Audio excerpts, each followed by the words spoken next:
Bananas. In human geography, we love exploring diffusion, or the spread of ideas and innovations. We want to know why something exists here and not there, and how it got there, which is probably why we've kind of gone bananas for the Silk Roads in multiple episodes. These trade routes at times passed goods and ideas all the way from Portugal to Tokyo, which might make us wonder what happened to all the stops along the Silk Roads. Many of these hubs wielded tremendous power over their regions, a legacy which in many places still continues today. Take Guangzhou, which is an ancient Chinese city which European traders knew as Canton. Once a major part of the maritime portion of the Silk Roads, today its creative experimental architecture has almost completely replaced the old city. The population of the city and the surrounding urban area has skyrocketed from about 2 million in 1980 to nearly 13 million in 2022. Which helps make Guangzhou and its ferocious economic activity part of one of the fastest growing urban regions in the world, the Pearl River Delta. What's happening in Guangzhou is part of a global phenomenon. We're living in an increasingly urban world, and according to UN estimates, people living in urban places outnumber those in rural areas, which is actually new for most parts of the world. I'm Alize Carrere, and this is Crash Course Geography.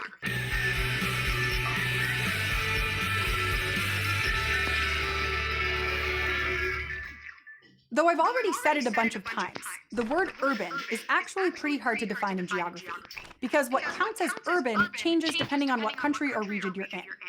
For instance, some countries define it based on population numbers or population density.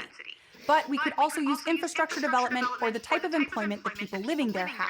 Even still, studying urban places like towns and cities is important in many social sciences. In geography, we're particularly interested in how urban places are related to each other as points in space, and how they're laid out internally. We call this urban geography, which is a subfield of human geography that focuses on urban spaces. Urban geographers want to know why towns and cities are where they are, and why some cities are so much larger than others.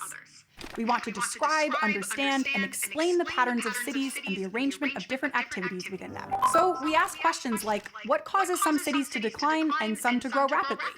Why do some have suburbs and others are just one large city? How are cities planned and laid out, and what are some of the environmental impacts of cities? And how and why do cities become segregated by race or income? That's a lot of questions. And this is why we at Crash Course are taking 4 episodes to talk about some of the basics of urban geography, which means we better clearly establish and define the space where all of this studying is taking place. We all know a city when we see one, but what are cities really? Turns out there's no universal definition of one.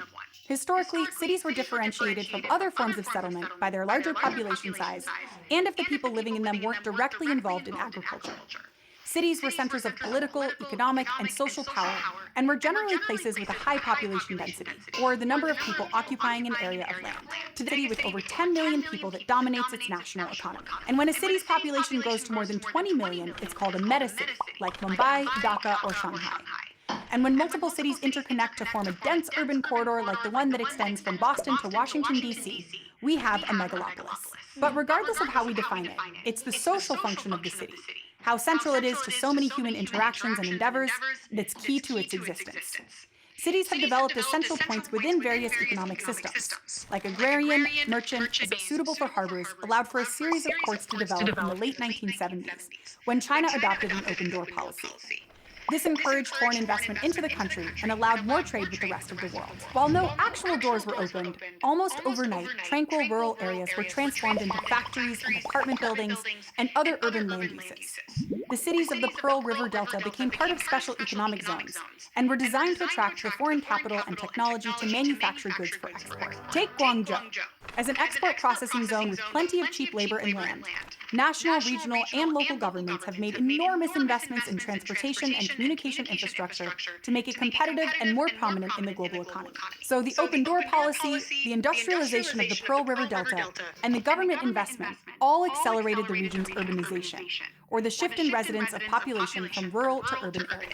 As urban geographers, we take skills from both phenomena in today's world, which means what we've covered so far is just the tip of the iceberg. Most of the world lives in an urban area, and how that happened requires us to look at both global forces and local factors, which we'll do more next time when we take a peek inside a city. Many maps and borders represent modern geopolitical divisions that have often been decided without the consultation, permission, or recognition of the land's original inhabitants. Many geographical place names also don't reflect the indigenous or aboriginal people's languages. So we at Crash Course want to acknowledge these people's traditional and ongoing relationship with that land and all the physical and human geographical elements of it. We encourage you to learn about the history of the place you call home through resources like nativeland.ca and by engaging with your local indigenous and aboriginal nations through the websites and resources they provide. Thanks for watching this episode